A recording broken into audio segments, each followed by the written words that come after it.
रहेगा वो electric dipole का दूसरा वाला वीडियो रहेगा। जो पिछले वीडियो में हम लोगों ने पढ़ा था इलेक्ट्रिक डाइपोल में इलेक्ट्रिक चार्ज एंड फील्ड का जो लेक्चर 7 था, वहां पे हम लोगों ने देखा हुआ था कि इलेक्ट्रिक डाइपोल क्या है, डाइपोल मोमेंट क्या है, डाइपोल का लेंथ वेक्टर होता है तो डाइपोल मोमेंट भी वेक्टर होता है। उसके बाद हम लोगों ने डाइपोल फील्ड के बारे में डिस्कस किया हुआ था, डाइपोल कैसे एक इलेक्ट्रिक डाइपोल एक्सियल लाइन में फील्ड देता है, इक्वेटोरियल लाइन पे फील्ड देता है। एक अगर हमारे पास आइडियल डाइपोल होगा, शॉर्ट डाइपोल होगा, छोटा सा डाइपोल होगा, उसके लिए कैसे फील्ड का फॉर्मूला आता है, बात समझ रहे ना। Then axial line and equatorial line का जो फील्ड है उसका जो रेशियो हम लोगों ने डिस्कस किया हुआ था। एंड उसके तुरंत बाद हम लोग और एक वीडियो बनाए थे जिसमें हम उसी सभी जो पोर्शन पढ़े थे, डाइपोल फील्ड वगैरह, डाइपोल मोमेंट वगैरह, उसको लेके एक न्यूमेरिकल वीडियो भी हम लोगों ने बनाया हुआ था। तो आज हम ये देखेंगे कि अगर हम एक डाइपोल को एक एक्सटर्नल इलेक्ट्रिक फील्ड में रख ले, बात समझिएगा, हमारे पास एक इलेक्ट्रिक डाइपोल है और एक एक्सटर्नल इलेक्ट्रिक फील्ड है, डाइपोल का फील्ड नहीं है और एक इलेक्ट्रिक फील्ड है, कोई एक दे रहा होगा, हमें नहीं पता, ठीक है ना। तो अगर हमारे पास एक डाइपोल होगा, एक इलेक्ट्रिक फील्ड होगा, ये डाइपोल को अगर हम ये इलेक्ट्रिक फील्ड में लेके रख ले, देन क्या क्या होगा वो आज हमारा डिस्कशन होने वाला है। एंड इसका नेक्स्ट लेक्चर में हम इसका आज जो भी पढ़ेंगे वो सभी का न्यूमेरिकल्स डाल देंगे, ठीक है ना। तो चलिए शुरू करते हैं। आज का जो हमारा लेक्चर है electric dipole placed in an external electric field, ठीक है ना। तो आज का जो हमारा टॉपिक है electric dipole placed in an external electric field, external electric field. तो अब देखिए, आपको बोला गया इलेक्ट्रिक फील्ड क्या है ना, electric field is the property, is the physical quantity. होता क्या है रे भाई ना, the force experience by unit positive test charge, ठीक है ना। तो इलेक्ट्रिक फील्ड का हम फॉर्मूला भी निकाले थे। अब हमारे पास एक एक्सटर्नल इलेक्ट्रिक फील्ड है, ध्यान से समझिए, हमें एक इलेक्ट्रिक डाइपोल भी इलेक्ट्रिक फील्ड देता है, बट हम और डिस्कशन नहीं कर रहे अभी। हम इलेक्ट्रिक डाइपोल का फील्ड के बारे में डिस्कस नहीं कर रहे। हम इलेक्ट्रिक डाइपोल को अगर एक एक्सटर्नल इलेक्ट्रिक फील्ड में रख ले, देन क्या होगा वो हम डिस्कस करने वाले हैं, ठीक है ना। अब ये जो इलेक्ट्रिक फील्ड होता है ये तो दो टाइप का होता है, हम लोगों ने बोला हुआ था ये तो दो टाइप का होता है बेसिकली ना। एक होगा, बात समझिएगा, एक होगा यूनिफॉर्म फील्ड है कि ना, यूनिफॉर्म इलेक्ट्रिक फील्ड, और एक होगा नॉन यूनिफॉर्म इलेक्ट्रिक फील्ड। बात समझिए अच्छे से। हाँ, एक देखो, अगर आप एक इलेक्ट्रिक डाइपोल को इलेक्ट्रिक फील्ड में रखेंगे, बट इलेक्ट्रिक फील्ड तो दो टाइप का है, आप कौन सा टाइप का फील्ड में रख रहे वो भी तो मैटर करता है ना, नहीं समझ रहे। तो इट ऑल डिपेंड करता है कि आप इलेक्ट्रिक डाइपोल को एक एक्सटर्नल फील्ड यूनिफॉर्म वाले में रखे ना एक्सटर्नल फील्ड नॉन यूनिफॉर्म वाले में रखे। तो हम यहाँ पे दो केस बनता है, तो हम एक एक केस करके बारी बारी करके समझेंगे।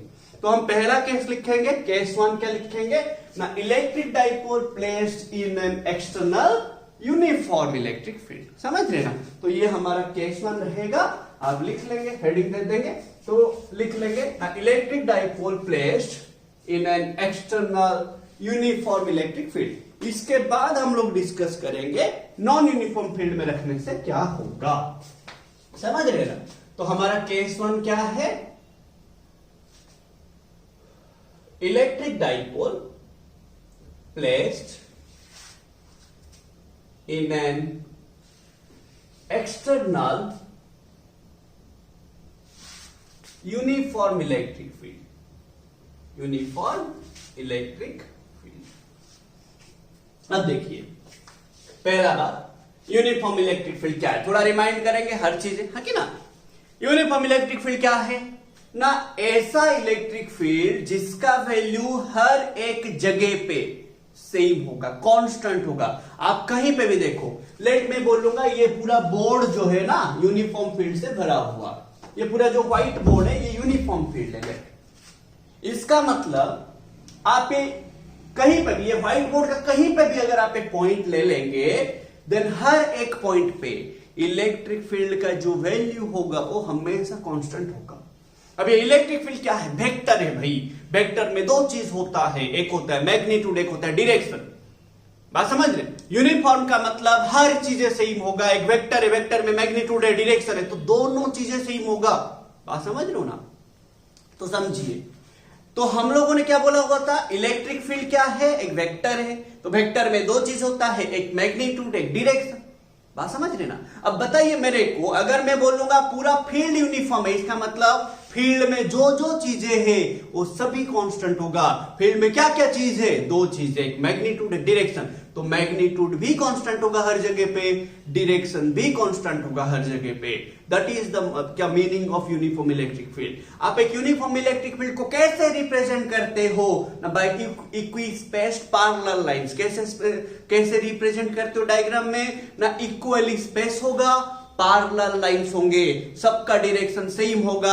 अगर एक इलेक्ट्रिक फील्ड लाइन जा रहा है ईस्ट की तरफ तो सभी इलेक्ट्रिक फील्ड लाइन जाएंगे ईस्ट की तरफ। अगर एक जा रहा है नॉर्थ की तरफ तो सब जाएंगे नॉर्थ की तरफ। एंड सभी इलेक्ट्रिक फील्ड लाइन, एक इलेक्ट्रिक फील्ड लाइन दूसरा इलेक्ट्रिक फील्ड लाइन के बीच में जो गैप होगा वो हमेशा पैरेलल होगा, मतलब इक्वल डिस्टेंस होगा। बात समझ रहे हैं ना? Equispaced parallel lines. ठीक है, आपको क्वेश्चन आ जाता है, how can you represent uniform electric field by equispaced parallel line. समझ रहे हैं ना? तो आप कैसे, लेट आपके पास एक यूनिफॉर्म इलेक्ट्रिक फील्ड है ना, किस टाइप का फील्ड है? यूनिफॉर्म इलेक्ट्रिक फील्ड है। लेट ये आपका यूनिफॉर्म इलेक्ट्रिक फील्ड है। बात समझ रहे ना? ये आपका यूनिफॉर्म इलेक्ट्रिक फील्ड है। ठीक है, समझिए बात, ये आपका यूनिफॉर्म इलेक्ट्रिक फील्ड है लेट। ठीक है, ध्यान से समझिएगा। तो इसका वैल्यू क्या है? हर जगह पे ई है, हर जगह पे ई है, हर जगह पे ई है। बात समझिएगा, हर जगह पे ई है।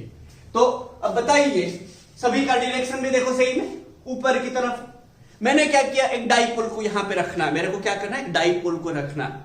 ठीक है ना? डाइपोल क्या होता है ना? एक ऐसा अरेंजमेंट जहां पे दो चार्ज होते हैं, एक माइनस चार्ज, एक पॉजिटिव चार्ज, दोनों के बीच कुछ डिस्टेंस होता है। और डिस्टेंस को क्या बोलते हैं? डाइपोल लेंथ, है कि ना? डाइपोल का लेंथ किस टाइप का क्वांटिटी होता है? ना वेक्टर क्वांटिटी होता है। डायरेक्शन कहां से कहां होता है? ना माइनस क्यू से प्लस क्यू होता है। वो समझ आ रहा है भाई? है कि ना? तो बात समझिए।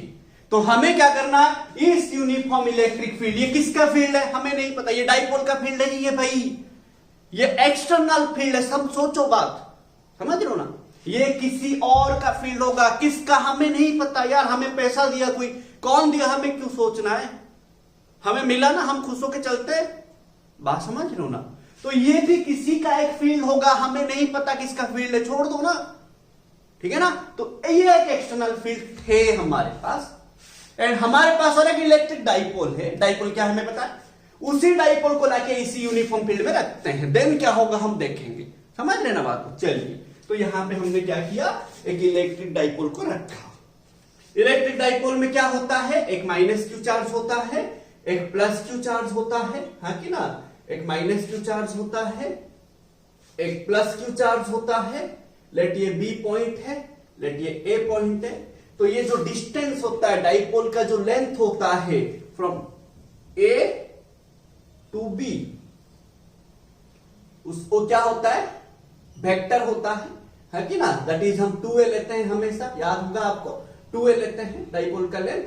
तो दैट 2a एक वेक्टर क्वांटिटी होता है। डायरेक्शन कहां से कहां? ना from minus Q to plus Q.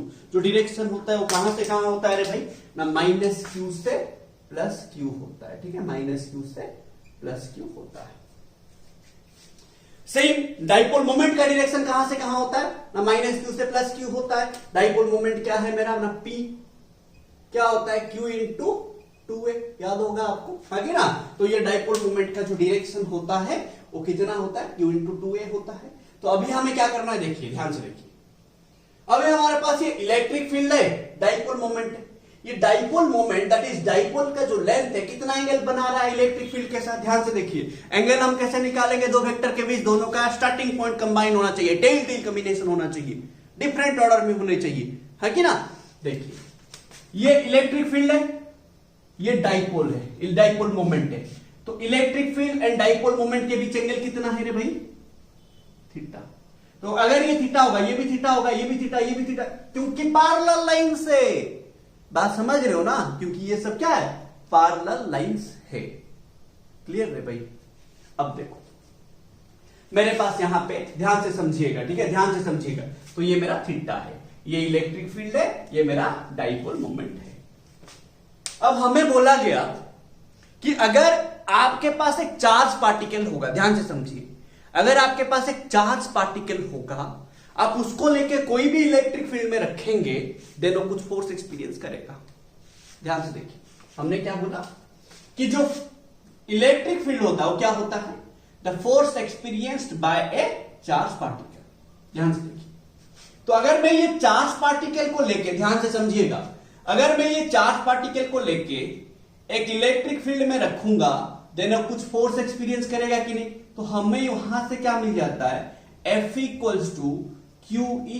हाँ कि ना, बात समझिएगा, हाँ कि ना, ध्यान से देखिए, मैं ये बोल रहा हूं कि अगर आपके पास ऑलरेडी एक इलेक्ट्रिक फील्ड है, एक चार्ज पार्टिकल है, आप वो इलेक्ट्रिक फील्ड में लेके वो चार्ज पार्टिकल को रखेंगे, then that charge particle will experience some force due to that electric field. ध्यान से समझिए मैं क्या बोल रहा हूं। अगर मैं एक चार्ज पार्टिकल हूं, यहां पे एक इलेक्ट्रिक फील्ड होगा, वो मेरा नहीं होगा, किसी और का होगा। बात समझिए, यहां पे एक इलेक्ट्रिक फील्ड होगा, वो मेरा नहीं होगा, मैं बार बार बोल रहा हूं, वो किसी और का होगा। तो किसी और का फील्ड में अगर एक चार्ज पार्टिकल को छोड़ दो आप, देन वो क्या करेगा? उस इलेक्ट्रिक फील्ड के वजह से कुछ फोर्स एक्सपीरियंस करेगा। बात समझ रहे ना? दैट फोर्स कितना होगा ना? F इक्वल्स टू QE होगा। ध्यान से समझिए, आगे ना। अब बताइए, यहां पे एक चार्ज पार्टिकल है -Q, यहां पे एक चार्ज पार्टिकल है +Q। हाँ कि ना रे भाई? यहां पे एक चार्ज पार्टिकल है -Q, यहां पे एक चार्ज पार्टिकल है +Q। अब बताइए, मेरे को यहां पे ये -Q चार्ज ये इलेक्ट्रिक फील्ड में है, +Q चार्ज भी ये इलेक्ट्रिक फील्ड में है। कैसे? दिस फील्ड इज यूनिफॉर्म, तो यहां पे जो वैल्यू होगा यहां पे भी वही वैल्यू होगा, यहां पे भी वही वैल्यू होगा। हर जगह पे इलेक्ट्रिक फील्ड का जो वैल्यू होगा वो सेम होगा, क्योंकि फील्ड यूनिफॉर्म है। वो समझ रहे हो भाई? थोड़ा सोच लो मैं जो बोल रहा हूं। द फील्ड इज यूनिफॉर्म, इसका मतलब क्या है ना? हर जगह पे जो फील्ड होगा वो कांस्टेंट होगा। बात समझ रहे हो कि नहीं? हर जगह पे जो फील्ड होगा वो कांस्टेंट होगा। फील्ड इज यूनिफॉर्म बोला है आपको, समझ रहे ना? है कि ना? अब मैं बोला कि अगर एक चार्ज पार्टिकल को आप इलेक्ट्रिक फील्ड में रखेंगे, देन वो क्या करेगा? कुछ फोर्स एक्सपीरियंस करेगा। समझ रहे हो ना? यहां पे दो चार्ज पार्टिकल है, समझ रहे? एक -Q है, एक +Q है। ये -Q क्या करेगा? ये इलेक्ट्रिक फील्ड के वजह से कुछ फोर्स एक्सपीरियंस करेगा। ये +Q क्या करेगा? ये इलेक्ट्रिक फील्ड के वजह से कुछ फोर्स एक्सपीरियंस करेगा। यहां पे इलेक्ट्रिक फील्ड का वैल्यू क्या है ना? E है। यहां पे क्या है ना? E है। सर ये E कैसे होगा? क्योंकि ये यूनिफॉर्म फील्ड है। समझ रहे हो? हाँ जी ना? तो बताइए मेरे को, the force experienced by this -Q charge particle कितना होगा? The force experienced by the -Q charge कितना होगा? F माइनस, मैंने लिया लेट F माइनस Q, ठीक है? F माइनस कितना होगा ना? -Q। किधर होगा? फोर्स एक वेक्टर, इलेक्ट्रिक फील्ड एक वेक्टर, हाँ कि ना? मैं आपको बोला हुआ था, मैंने आपको बोला हुआ था, हाँ कि ना? मैंने आपको बोला हुआ था कि अगर मेरा A equal two plus vector B होगा, इसका मतलब क्या है ना? B वेक्टर का जो डायरेक्शन A वेक्टर का वही डायरेक्शन।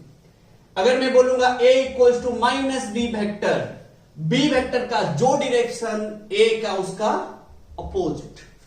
ना नहीं समझ रहे? थोड़ा सोचो, याद करो कुछ जो हम पढ़े थे, हाँ कि ना? कुछ याद आ रहा है भाई? हमने क्या बोला हुआ था? अगर A इक्वल टू +B होगा, देन हमारा क्या होगा रे भाई? A इक्वल टू +B होने से हमेशा हमारा दोनों वेक्टर का डायरेक्शन, A का डायरेक्शन B का डायरेक्शन के साथ सेम होगा। बट अगर A इक्वल टू -B होगा, देन A का डायरेक्शन, बात समझ रहे ना? A का डायरेक्शन क्या होगा? B के साथ। समझ रहे रे भाई? हाँ कि ना रे भाई? बताओ। A का डायरेक्शन B के डायरेक्शन के साथ अपोजिट होगा। तो A इक्वल टू -B मतलब B का जो डायरेक्शन होगा A का उसका अपोजिट होगा। आप बताइए, इलेक्ट्रिक फील्ड ऑलरेडी ऊपर जा रहा था, ये इलेक्ट्रिक फील्ड के वजह से ये -Q क्या किया? कुछ फोर्स एक्सपीरियंस किया। कितना किया ना? -QE किया। किधर किया? इलेक्ट्रिक फील्ड ये माइनस है, इलेक्ट्रिक फील्ड जिधर जा रहा होगा ये फोर्स क्या होगा? उसका अपोजिट में होगा क्योंकि माइनस साइन है। ये दोनों वेक्टर है, force vector field vector, but यहां पे माइनस है। माइनस का मतलब क्या है ना, फील्ड जिधर जा रहा होगा फोर्स उसका अपोजिट है। फील्ड जा किधर रहा है, ऊपर, तो फोर्स किधर होगा, नीचे। हाँ कि ना भाई, बोल मेरा हाँ कि ना। अब बताओ ये जो फोर्स होगा किधर होगा, F माइनस क्यू होगा कि नहीं। वैसे द फोर्स एक्सपीरियंस्ड, कौन एक्सपीरियंस करेगा ना, by the plus Q charge, कितना होगा, सॉरी F प्लस क्यू कितना होगा रे भाई ना, प्लस क्यू ई। हाँ कि ना, इक्वेशन 1 इक्वेशन 2। अब प्लस आया इसका मतलब क्या, इलेक्ट्रिक फील्ड जिधर, ये फोर्स एक्सपीरियंस भी उधर, इलेक्ट्रिक फील्ड किधर, ऊपर, तो फोर्स भी किधर होगा ना, प्लस क्यू चार्ज किधर फोर्स एक्सपीरियंस करेगा, इलेक्ट्रिक फील्ड का डायरेक्शन पे। तो ये हो गया मेरा क्या, F plus Q equals to plus Q E equals to minus Q E. समझ रहे हो भाई, हाँ ना। बताओ, अब बताओ, ये एंगल अगर मेरा थीटा है, ये एंगल थीटा होगा ना, है कि ना, पैरेलल लाइंस, ट्रांसवर्सल, कुछ याद आ रहा है ज्योमेट्री में, तो ये थीटा होने से ये थीटा होगा। अब देखिए, अब मैं जब एक इलेक्ट्रिक डाइपोल को एक यूनिफॉर्म फील्ड में रखा, इलेक्ट्रिक डाइपोल का माइनस क्यू चार्ज कुछ फोर्स एक्सपीरियंस किया, प्लस क्यू चार्ज कुछ फोर्स एक्सपीरियंस किया, उसका वैल्यू कुछ है, डायरेक्शन भी पता है आपको, वैल्यू पता है, डायरेक्शन पता है, तो what is the net force experience by the dipole. ये जो डाइपोल है कितना नेट फोर्स एक्सपीरियंस किया, ध्यान से देखो। So the total force experienced by the electric dipole कितना होगा ना, F net equals to F plus Q plus F minus Q। ना प्लस Q कितना एक्सपीरियंस किया, O वाला, F माइनस Q कितना एक्सपीरियंस किया, O वाला, ठीक है ना, दोनों को ऐड कर देंगे तो क्या आ जाएगा ना, F net कितना आ जाएगा, plus Q E minus Q E equal to 0। तो what is the net force experience by an electric dipole when it is placed in an external electric field. बताइए ना, जब हम एक एक्सटर्नल इलेक्ट्रिक फील्ड में, एक्सटर्नल यूनिफॉर्म फील्ड में, not electric field, uniform field में रखेंगे डाइपोल को, देनो किस टाइप का कितना फोर्स एक्सपीरियंस करता है ना, 0 फोर्स एक्सपीरियंस करता है। हाँ कि ना, अगर फोर्स 0 हुआ, फोर्स क्या होता है, न्यूटन्स लॉज ऑफ मोशन के हिसाब से F इक्वल्स टू ma होता है, तो एक्सीलरेशन 0 होगा। हाँ कि ना भाई, ये चार्ज पार्टिकल का मास थोड़ी 0 होगा, हाँ कि ना रे। तो यहां पे आप ऐसे लिख सकते हैं दैट ma इक्वल टू 0, तो acceleration equal to 0, that implies no linear motion of the dipole, हाँ कि ना, ऑफ द इलेक्ट्रिक डाइपोल। तो यहां पे लीनियर मोशन होने वाला नहीं है। लीनियर मोशन मतलब ऐसे मूव नहीं करेगा, एक्सीलरेशन तो है नहीं, कहां मूव करेगा, रेस्ट में था, अभी भी रेस्ट में है, हाँ कि ना, बात समझ रहे हो ना। तो जब एक्सीलरेशन 0 हो गया, क्यों 0 हुआ, क्योंकि नेट फोर्स 0 है। नेट फोर्स 0 क्यों है ना, ये बाय माइनस 2e, ये plus 2e, total force add किया 0 हो गया, हाँ कि ना। बट यहां पे और क्या आएगा, बात समझिए। तो यहां पे लीनियर मोशन तो आया नहीं, लीनियर मोशन तो आया नहीं, ध्यान से समझिए आप, थोड़ा सा ध्यान से समझिए। इसको आप लिख लीजिए, ठीक है ना, स्क्रीनशॉट लिख लीजिए या तो लिख लीजिए, थोड़ा सा अभी ध्यान से समझिए। तो यहां पे मेरे को पता चल गया नेट फोर्स 0 है, बट देखो आप थोड़ा सोचो, आपके ऊपर एक बॉडी है, ठीक है, आपके पास एक बॉडी है, आप उस बॉडी को क्या किए, ये लेट, ये बॉडी है, लेटा ये बॉडी है, मैंने क्या किया, ये पॉइंट पे ध्यान से समझिएगा, ठीक है, मैंने क्या किया, ये पॉइंट पे फोर्स दिया, इधर खींचा पकड़ के, तो ये आ जाएगा ना। बट और एक बंदा क्या किया, वो सोचा कि ये पेन तो मेरा है, हाँ कि ना, तो कैसे ले लेगा, तो वो क्या किया, उसका अपोजिट में फोर्स दिया। तो एक बंदा क्या कर रहा है, ऐसे खींच रहा है, एक बंदा ऐसे खींच रहा है, वो जाएगा तो किधर जाएगा, जिधर फोर्स बड़ा होगा, हाँ कि ना, इधर का फोर्स ज्यादा होगा तो उधर चला जाएगा, इधर का फोर्स ज्यादा होगा तो उधर चला जाएगा, है कि ना। बट ऐसे सोचते हैं कि दोनों फोर्स इक्वल है, दोनों फोर्स इक्वल है। ये दे रहा है 10 न्यूटन तो ये भी दे रहा है 10 न्यूटन। ये बोल रहा है ये पेन को मैं 100 रुपीज में खरीदूंगा, ये बोल रहा है मैं 100 रुपीज में खरीदूंगा। किधर जाएगा ये बोलेगा भाई मेरे को कोई भी मत खरीदो, मैं एकदम मस्त हूं, मैं ऐसे दुकानदार के पास मस्त हूं, क्योंकि दोनों झगड़ा कर रहे हैं एक ही पेन के लिए। बात समझ लो ना, बात समझिए।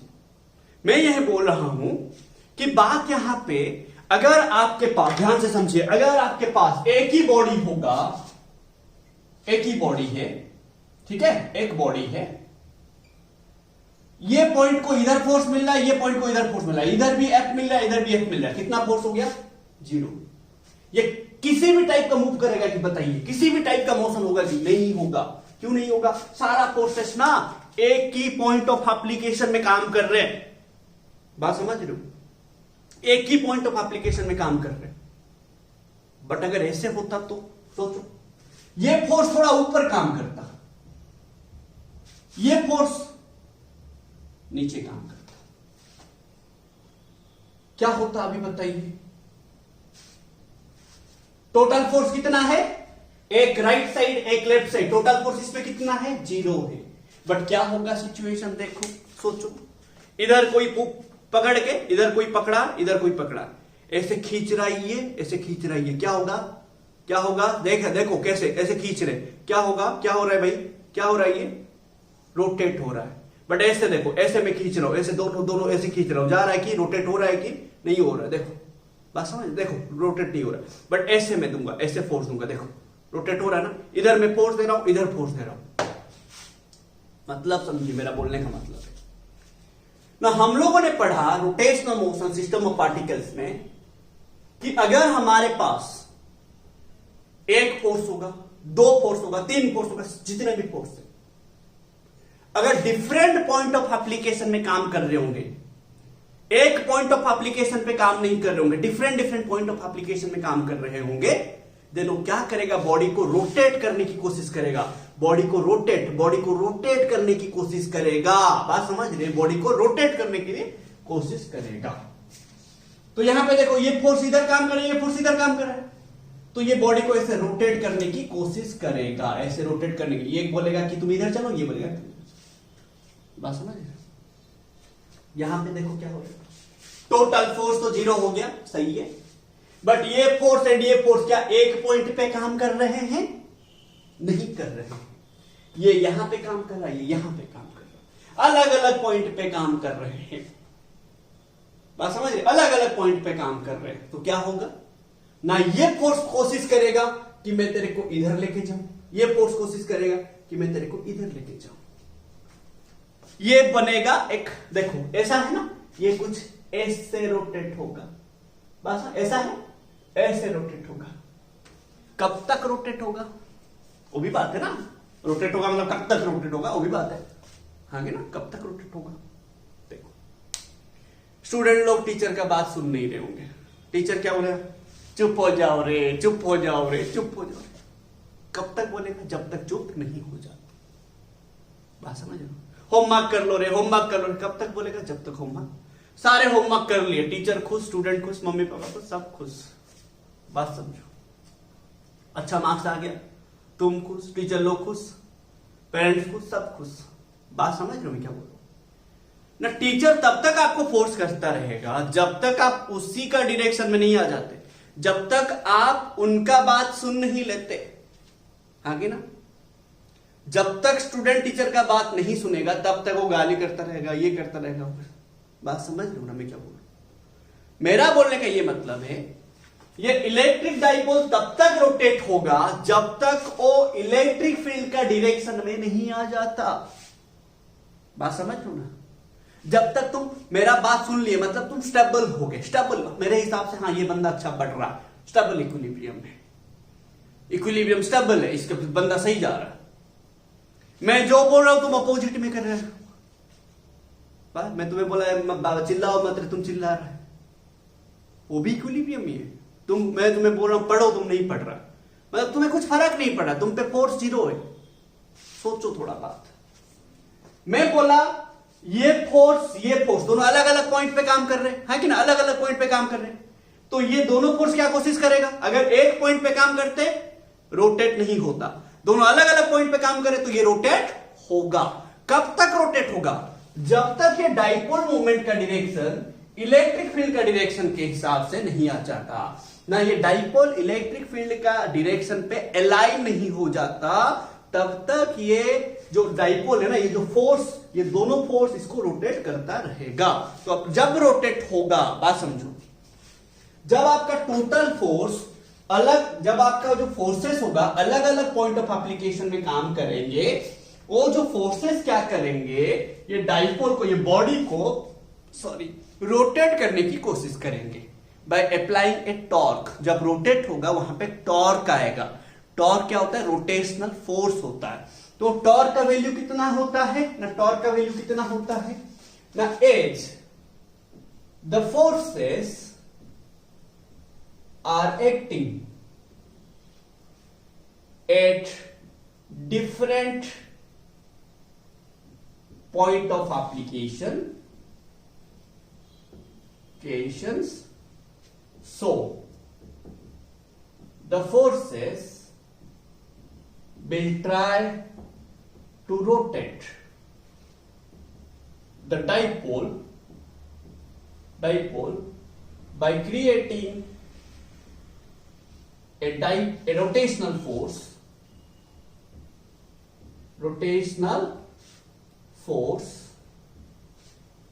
that is टॉर्क, until, कब तक, until the dipole itself aligns along the direction of electric field.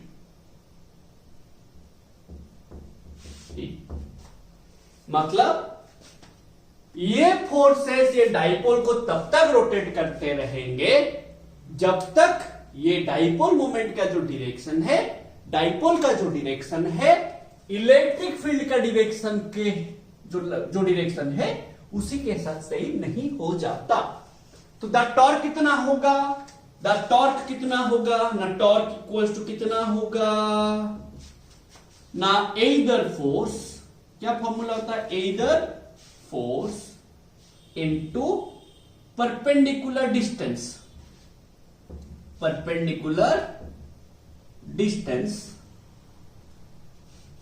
between the forces। ठीक है, between the forces। मैं इसको थोड़ा सा क्लियर कर दूं, आप अगर स्क्रीनशॉट ले लेंगे इतना तो मैं क्लियर कर दूं, ठीक है ना। चलिए ले लिए, ठीक है, मैं इसको क्लियर कर लेता हूं, ठीक है। देखिए थोड़ा सा अच्छे से समझिएगा अभी, हाँ अच्छे से समझिए भाई, ये बहुत इंपॉर्टेंट है, ये आ जाता है, ठीक है। ये सेकंड चैप्टर में भी आप पढ़ेंगे थोड़ा इसका, पोटेंशियल एनर्जी निकालने वाला वो आप निकालेंगे, ठीक है। तो आप अच्छे से पढ़िए, थोड़ा याद रख लेंगे पूरा डेरिवेशन। तो परपेंडिकुलर डिस्टेंस कितना होगा, देखो ये फोर्स है, ये फोर्स है, तो ये डिस्टेंस होगा ना भाई परपेंडिकुलर डिस्टेंस। देखो ये वाला फोर्स है, ये वाला फोर्स ऐसे जा रहा है कि ना, ये F प्लस क्यू ऐसे जा रहा है, F माइनस क्यू ऐसे जा रहा है। परपेंडिकुलर डिस्टेंस कौन सा है, ये AD है कि ना, AD। अब देखो ये थीटा है तो ये भाई थीटा होगा ना, है कि ना, हम किए हैं। तो बताओ ये AB का लेंथ पता है हमें, है कि ना, AB का लेंथ कितना है भाई 2a। हमें चाहिए ये वाला परपेंडिकुलर डिस्टेंस AD। तो अब बताओ ये हाइपोटेनियस होगा, ये राइट एंगल ट्राइंगल ABD में, in right angle triangle ABD sine theta क्या हो जाएगा भाई, परपेंडिकुलर बाई हाइपोटेनियस, है कि ना, P बाई H। तो P कौन है, AD बाई H कौन है, AB, AD बाई AB। तो AD कितना होगा, perpendicular distance AD equals to perpendicular distance कितना होगा ना, 2a साइन थीटा। AB मतलब 2a साइन थीटा। अब यहां पे डाल देंगे, ठीक है। एइदर फोर्स मतलब द मैग्नीट्यूड ऑफ एइदर फोर्स, हाँ ये मैग्नीट्यूड ऑफ एइदर फोर्स मतलब इधर आप इसका मैग्नीट्यूड लीजिए या तो इसका मैग्नीट्यूड लीजिए, ठीक है ना, ये आपको करना है। तो ये क्या हो जाएगा, torque equal to QE 2a sin theta. QE जो फोर्स है QE है कि ना, QE एंड जो परपेंडिकुलर डिस्टेंस है 2a sin थीटा। तो दिस टॉर्क क्या हो जाएगा, देखो Q इंटू 2a मतलब क्या होता है, डाइपोल मोमेंट, आपको याद होगा Q इंटू 2a क्या होता है, डाइपोल मोमेंट। तो P E sin theta formula आ गया, ये टॉर्क का फॉर्मूला है। बात समझ रहे हैं भाई, हाँ कि ना, क्लियर ना। अब बताइए, ये जो टॉर्क है वेक्टर है, dipole moment vector, electric field vector. Right side दो वेक्टर होंगे, लेफ्ट साइड एक वेक्टर होगा, तो वहां पे क्रॉस प्रोडक्ट होना जरूरी है। एंड यहां पे साइन थीटा है तो यहां पे क्रॉस प्रोडक्ट होगा, तो क्या हो जाएगा, torque equals to P cross E। तो हमेशा याद रखिए, हमेशा याद रखिए, आपको ऐसे बोला गया था स्केलर वेक्टर में बार बार। अभी जैसे आपका बैच भी शुरू हुआ, मैं आपको बोला स्केलर वेक्टर आप पहले देखिए, स्केलर वेक्टर के बिना तो आप समझ ही नहीं सकते, स्केलर वेक्टर आपको पूरा समझ आना चाहिए, ठीक है। देखो हमें बोला गया था कि अगर दो वेक्टर का क्रॉस प्रोडक्ट होने के बाद एक वैल्यू आएगा, जो भी आएगा वो ये दोनों को परपेंडिकुलर होगा। मतलब ये जो टॉर्क है ये P को परपेंडिकुलर होगा, E को परपेंडिकुलर होगा। P एंड E ये वाला प्लेन में है, तो टॉर्क कैसे होगा, ये प्लेन को परपेंडिकुलर होगा, इधर ऐसे आउटवर्ड होगा या तो इनवर्ड होगा। ये डायग्राम के हिसाब से कैसे होगा, देखो ये मेरा P है, ये मेरा E है, तो आप P से E जाओगे, right hand curl rule, screw rule use करेंगे, P क्रॉस E करेंगे, तो जो मेरा टॉर्क आएगा यहां पे क्या आएगा, आउटवर्ड, परपेंडिकुलर आउटवर्ड। तो फॉर दिस डायग्राम, ये डायग्राम के लिए, फॉर दिस डायग्राम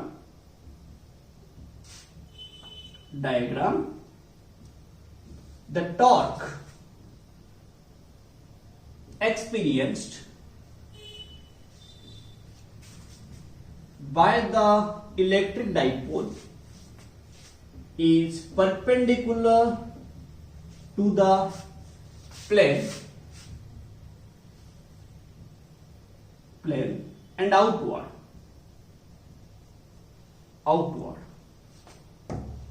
समझ रहे हैं, हाँ कि ना, क्लियर ना भाई, इतना बात, ठीक है ना। तो ये मेरा टॉर्क आ गया। तो अब बताओ टॉर्क क्या कर रहा है, रोटेशनल मोशन कर रहा है, बट लीनियर मोशन है कि, लीनियर मोशन नहीं है। जब आप डाइपोल को एक्सटर्नल इलेक्ट्रिक फील्ड में रखे, टोटल लीनियर मोशन कितना, एक्सीलरेशन 0, बट टॉर्क आया, टॉर्क आने से क्या होगा, एंगुलर एक्सीलरेशन आएगा। Torque equals to I alpha पढ़े थे, समझ रहे हो ना। यहां पे टॉर्क आ रहा है, इसका मतलब आई अल्फा, एंगुलर एक्सीलरेशन आएगा। इसका मतलब क्या है, आप इसको स्क्रीनशॉट ले लीजिए, मैं क्लियर करूंगा। ओके देखो, यहां पे हमारा क्या हुआ कि हम लोगों ने देखा कि जो टोटल फोर्स आता है वो 0 है, पर टोटल टॉर्क यहां पे 0 नहीं हुआ। तो जब भी आप डाइपोल को यूनिफॉर्म इलेक्ट्रिक फील्ड में रखेंगे, आपका जो फोर्स एक्सपीरियंस करेगा डाइपोल, जो टोटल फोर्स एक्सपीरियंस करेगा डाइपोल, वो 0 होता है। बट जो आपका, बात समझिए, जो वो 0 होता है, बट आपका जो रोटेशनल फोर्स होता है, जो रोटेशनल टॉर्क होता है, वो 0 नहीं होता। वो क्या होता है, ध्यान से देखिए, वो क्या होता है ना, 2a sin theta into Q, हाँ कि ना, QE, तो that is PE sin theta. तो आपका यहां पे क्या आया ना, जो F नेट आया वो 0 आया, बट जो टॉर्क आया P क्रॉस E आया, जो मैग्नीट्यूड आया टॉर्क का PE sin थीटा आया, ठीक है। इक्वेशन 4 लिखे थे हम इसको। तो यहां पे हमारा क्या आया भाई ना, एक्सीलरेशन आया 0, बट हमें पता है टॉर्क इक्वल्स टू क्या, आई अल्फा, तो क्या अल्फा 0 होगा, अल्फा नॉन 0। एक्सीलरेशन 0 का मतलब क्या है, no translation motion, translatory motion, है कि ना, मोशन। बट यहां पे क्या होगा, there will be rotational motion, rotational motion कब तक ना, until the dipole moment is along the electric field। इतना आपको याद रखना, ये कंक्लूजन आपको मिला, ठीक है ना। रोटेशनल मोशन होगा बट लीनियर मोशन नहीं होगा। ट्रांसलेटरी मोशन का मतलब क्या है, लीनियर मोशन, लीनियर मोशन, ठीक है ना, लीनियर फोर्स, ठीक है। अब देखो आपको कुछ चीजें समझ रहे हैं। जब मेरा, ध्यान से समझिए, कैसा नोट करके लिखेंगे। देखो, if theta equals to 90 degree, मतलब किया if dipole moment P is perpendicular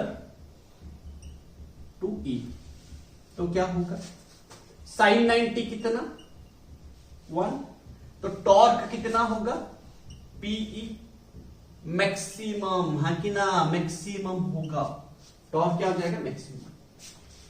if theta equal to 0 degree होगा, मतलब if P is along E, मतलब हम जो चाहते हैं वो हो रहा है, समझ लो। जब थीटा 0 होगा हम जो चाहते हैं तब तक, और रोटेट नहीं होगा, इसके बाद और रोटेट नहीं होगा। तो साइन 0 कितना 0, तो टॉर्क कितना 0। इसमें जब ये होगा the dipole, we can say the dipole is in stable equilibrium, बात समझिएगा। इफ थीटा इक्वल्स टू 180 होगा, that is if P is anti parallel, that is opposite to E, sine 180 कितना है भाई 0, तो टॉर्क कितना होगा 0। यहां पे भी इक्विलिब्रियम होगा, जब भी टॉर्क 0 होगा, फोर्स 0 होगा, इक्विलिब्रियम में हम क्या पढ़े थे भाई रोटेशनल मोशन में ना, उस बॉडी में ना कुछ भी, मतलब एक्सीलरेशन नहीं होगा, रोटेशनल एक्सीलरेशन नहीं होगा, एंगुलर एक्सीलरेशन कुछ नहीं होगा, नेट फोर्स 0 होगा, नेट टॉर्क 0 होगा। बट वो इक्विलिब्रियम हम 3 टाइप का पढ़े थे, stable equilibrium, unstable equilibrium, neutral equilibrium, वो सभी अभी हम डिस्कस नहीं करेंगे। तो अभी हमारा यहां पे देखो, ये जब ये टॉर्क 0 हुआ, ऑलरेडी फोर्स 0 था, अभी टॉर्क भी 0 हो गया, मतलब किस टाइप का एक्सीलरेशन हो गया, किस टाइप का, ये क्या हो गया इक्विलिब्रियम हो गया। बट जब 0 डिग्री होगा वो होता है स्टेबल इक्विलिब्रियम, जब वो 180 डिग्री होगा वो होगा अनस्टेबल इक्विलिब्रियम। मतलब मैं जो बोला स्टूडेंट वही सुना, मेरे हिसाब से स्टेबल है, मैं जो बोला स्टूडेंट सुन ही नहीं रहा है, मेरा अपोजिट में जा रहा है, अनस्टेबल इक्विलिब्रियम। मैं कुछ बोल रहा हूं उसको बैठ रहे शांति से, हाँ सर क्या हो, बात समझ रहे हो, है कि ना। तो दैट इज द केस। तो यहां पे क्या होगा ना, यहां पे we can say the dipole is in unstable equilibrium, ये याद रखेंगे भाई, क्वेश्चन आता है। तो डाइपोल का इक्विलिब्रियम स्टेबल कब होगा, जब ये डाइपोल मोमेंट इलेक्ट्रिक फील्ड का डायरेक्शन के साथ सेम होगा, समझ रहे।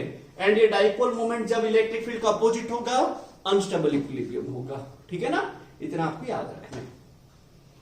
तो होप आपको ये समझ आया। तो हम आज केस 2 देखेंगे। डाइपोल को अगर हम नॉन यूनिफॉर्म फील्ड में रखेंगे तो क्या होगा, ठीक है, आप इसको स्क्रीनशॉट ले लीजिए, अच्छे से याद रख लीजिए, ठीक है। क्या क्या होगा, देखो मैक्सिमम टॉर्क कब होगा वो सब पूछेगा आपको, हाँ कि ना।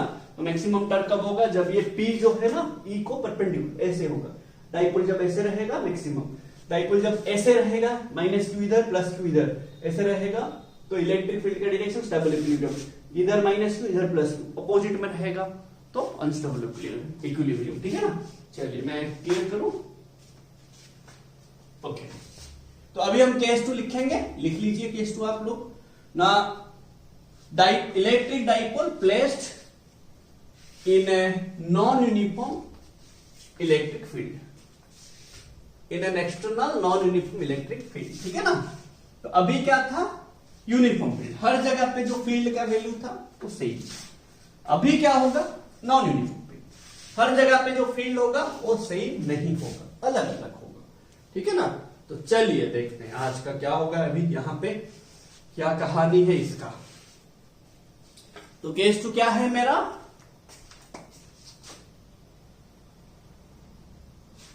Electric dipole placed in an external non uniform electric field, sorry, ये नॉन यूनिफॉर्म इलेक्ट्रिक फील्ड में आप लोगों को बोला गया कि हर जगह पे फील्ड का जो वैल्यू होगा वो सेम नहीं होगा। यहां पे अगर कुछ है यहां पे कुछ होगा, यहां पे डायरेक्शन कुछ है यहां पे और कुछ डायरेक्शन होगा, वेरी कर रहा होगा। नॉन यूनिफॉर्म फील्ड में आपको बोला गया था जहां पे फील्ड लाइंस क्लोज होंगे वहां पे फील्ड का वैल्यू ज्यादा होगा, जहां पे फील्ड लाइन स्प्रेड हो रहे होंगे वहां पे फील्ड का वैल्यू कम हो रहा होगा, ठीक है ना। सो लेट आपके पास एक नॉन यूनिफॉर्म फील्ड है, सोचिए आपके पास एक नॉन यूनिफॉर्म फील्ड है, तो आप कैसे रिप्रेजेंट करेंगे ना, इक्वी स्पेस पैरेलल लाइंस तो लेंगे नहीं, equi space parallel lines for uniform electric field होता है, ठीक है। लेट आप ऐसे लिए, ठीक है, नॉन यूनिफॉर्म फील्ड लिए, तो इलेक्ट्रिक फील्ड कहीं से कहा रहा होगा हमें नहीं पता, हमें छोड़ देंगे, हम ये कहानी को बार बार बोले हैं कि इलेक्ट्रिक फील्ड ये एक्सटर्नल है, किसी और का होगा, किसका है हम उस पर ध्यान नहीं देंगे, हमें पैसा मिल रहा हम खा लेंगे चले जाएंगे, ठीक है ना। तो यहाँ पे एक डाइपोल है, यहाँ पे एक माइनस क्यू चार्ज है, यहाँ पे एक प्लस क्यू चार्ज है। अब क्या होगा, ये डाइपोल का जो लेंथ होगा ए बी लेंथ जो होगा 2a होगा, हाँ कि ना भाई। डाइपोल का जो लेंथ होता है वेक्टर होता है, डाइपोल मोमेंट वेक्टर होता है, कितना होता है ना, अलोंग माइनस क्यू से प्लस क्यू कितना होता है, dipole moment equals to q into 2a होता है, हाँ कि ना। ओके, यहां पे इलेक्ट्रिक फील्ड का वैल्यू अलग अलग होगा, यहां पे अगर लेट E2 है, यहां पे क्या होगा E1 होगा। दिस इलेक्ट्रिक फील्ड वेरी करता है, बात समझ, ये क्या है मेरा वेरिएबल है, वेरिएबल है, ठीक है, नॉन यूनिफॉर्म है। तो यहां पे E1 है तो यहां पे E2 है, तो यहां पे क्या फोर्स एक्सपीरियंस करेगा माइनस क्यू E1, समझ रहे, F माइनस क्यू। यहां पे क्या फोर्स एक्सपीरियंस करेगा F प्लस क्यू E। हमेशा याद रखेंगे माइनस क्यू चार्ज हमेशा experiences negative charge always experiences the force opposite to the electric field, positive charge always experiences the force along the electric field, ठीक है ना, ये सब आपको याद रखना है, ठीक है। अब बताइए यहां पे मेरे को ये फोर्स है माइनस क्यू E1, यहां पे प्लस क्यू E2, ये सॉरी E2 है, सो दैट अब बताइए नेट फोर्स क्या हो जाएगा, क्या यहां पे नेट फोर्स जीरो होगा, नहीं होगा, F plus Q F minus Q, क्या यहां पे जीरो होगा, plus Q E2 plus minus q E1, तो क्या हो जाएगा प्लस क्यू कॉमन ले लिए, हाँ कि ना, तो बचेगा क्या E2 माइनस E1। तो यहां पे देखो फोर्स तो अलग अलग पॉइंट पे काम कर ही रहे हैं बट फोर्स इक्वल भी नहीं है, मतलब नेट फोर्स जीरो नहीं आया तो एक्सीलरेशन जीरो होगा कि नहीं होगा। तो यहां पे F net is not equal to zero, so a not equal to zero. यहां पे टॉर्क भी आएगा, क्यों टॉर्क आएगा ना, टॉर्क इसीलिए आएगा क्योंकि जो दोनों फोर्स है ना एक पॉइंट पे काम नहीं कर रहे, अलग अलग पॉइंट पे काम कर रहे, तो ये क्या करेगा, इसको ऐसे रोटेट करेगा, ये इसको ऐसे रोटेट करेगा, ये यहां पे भी रोटेशन होगा, कितना होगा हमें वैल्यू नहीं चाहिए बट हमें याद रखना है। तो यहां पे टॉर्क भी नॉन जीरो होगा, कितना, तो अल्फा भी क्या हो जाएगा, अल्फा क्या होता है एंगुलर एक्सीलरेशन, नॉन जीरो हो जाएगा। तो यहां पे जब आप डाइपोल को नॉन यूनिफॉर्म फील्ड में रखेंगे आपका दोनों मोशन आएगा, दोनों मोशन मतलब लीनियर मोशन भी आएगा, रोटेशनल मोशन भी आएगा, बात समझ, ट्रांसलेटरी मोशन भी आएगा एंड रोटेशनल मोशन भी आएगा। तो इसमें क्या होगा आपका, there will be translatory motion,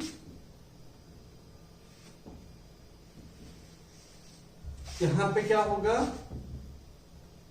there will be rotational motion.